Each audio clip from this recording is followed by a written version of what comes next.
At a time when 1 girl in 5 lives in poverty and funding for education and after-school programs is in decline, Girl Scouts say yes to every girl. In fact, River Valley has set a goal to reach out proactively to underserved girls of color and girls from low-income households across and through the River Valley's region. Girl Scouts can only do this, though, with the support of dedicated volunteers and donors who share our commitment to developing young leaders with the passion and know-how to change the world. One of these wonderful volunteers is Tom Kendrick, a teacher and a Girl Scout troop leader in St. Paul, and I'm delighted to present him to you now.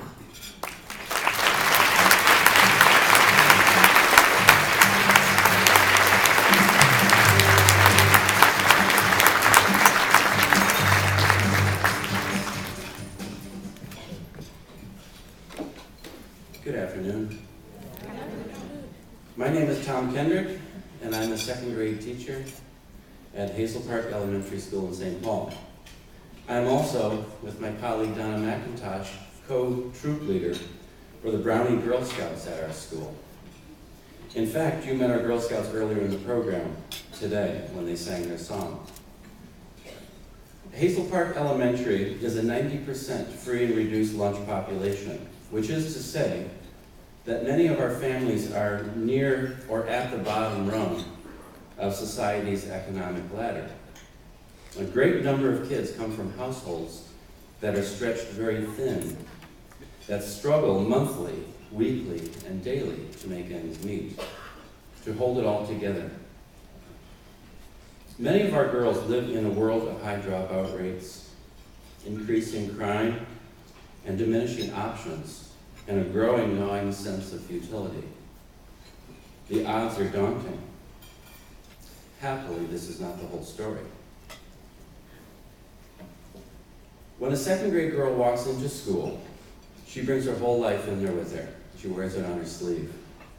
It might be poverty, it might be a broken family, an absent father, emotional neglect, maybe a caregiver at home who is herself so stressed out and starved for her own needs that she can't provide much for this child.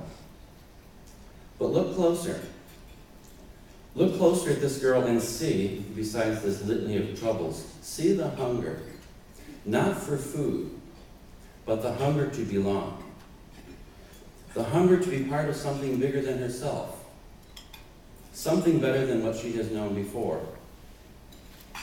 Look at her and see she is simply asking for a chance.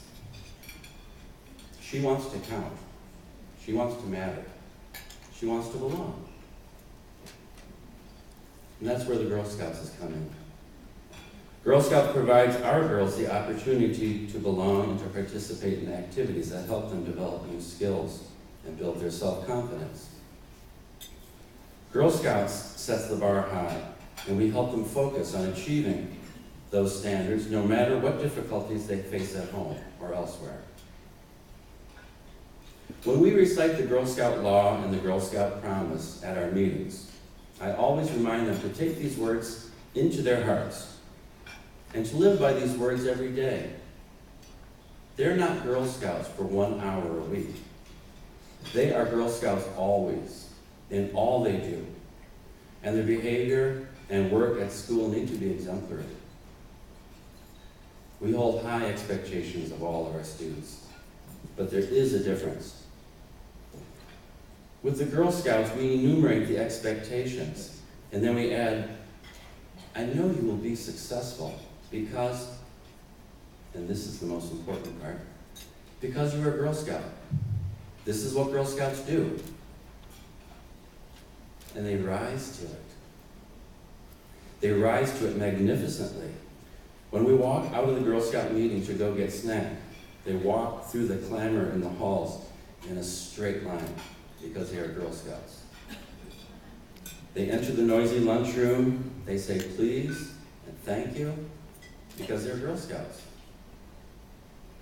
They sit down amidst the din and distraction of the rowdy students, but they stand out because of the quietest table there.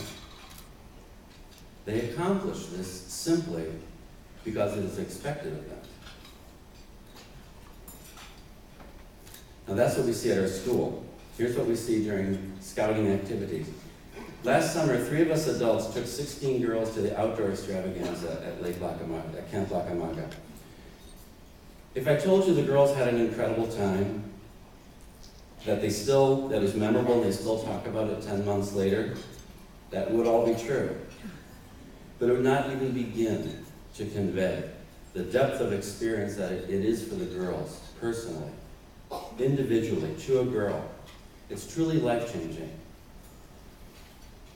I know that sounds cliche, and so let me give you some examples, specific examples. I wish you could have seen the look on Savannah's face when she finally made it over this high log in the low rope activity. The incredible look of, oh my gosh, I can't believe I did it.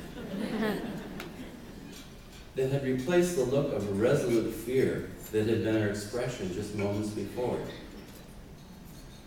I wish you could see the glowing radiance coming from Shania as one of the camp counselors turned and gave her full, undivided attention.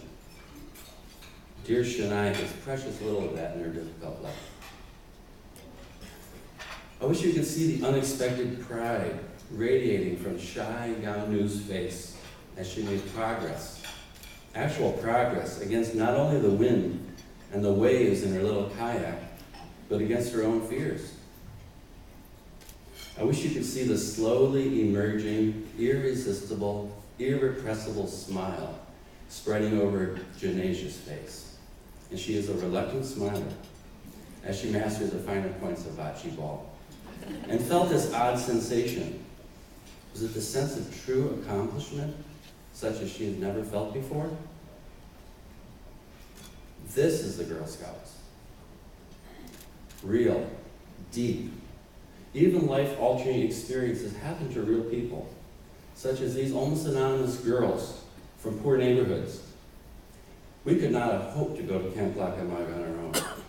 It was through the kindness of the Girl Scouts organization that the girls who might otherwise become statistics are instead given the experiences of a lifetime. This year, participation in our troop has doubled. And I'm hoping to have enough resources to take all 34 girls up to Camp Lacamaga this summer. And perhaps someday they may even ride horses. All of these experiences are fundamental. They're the foundation, they're the building blocks in the development of strong girls becoming strong women to help build a strong society. Through the efforts and hard work of people in the Girl Scouts organization, sometimes in offices far away, truly transformative experiences actually happen to real people. To young girls, especially, who are relatively powerless and are in many ways invisible in our society. If we can make a difference with girls such as these, there is indeed great hope for the future of all of us. So in closing, I ask you to be there for them as they reach into realms where they have never reached before. Be there for them as they enter territory that they've never seen before. Be there for them as they experience success, as they learn to regard themselves differently than they have before. Be there for them when they stumble and help them find their footing again.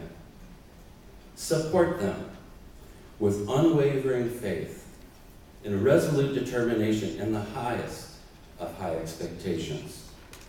Be there for them personally, deliberately, eyes on and hands on, as they slowly internalize those expectations for themselves. You will not be disappointed. Thank you.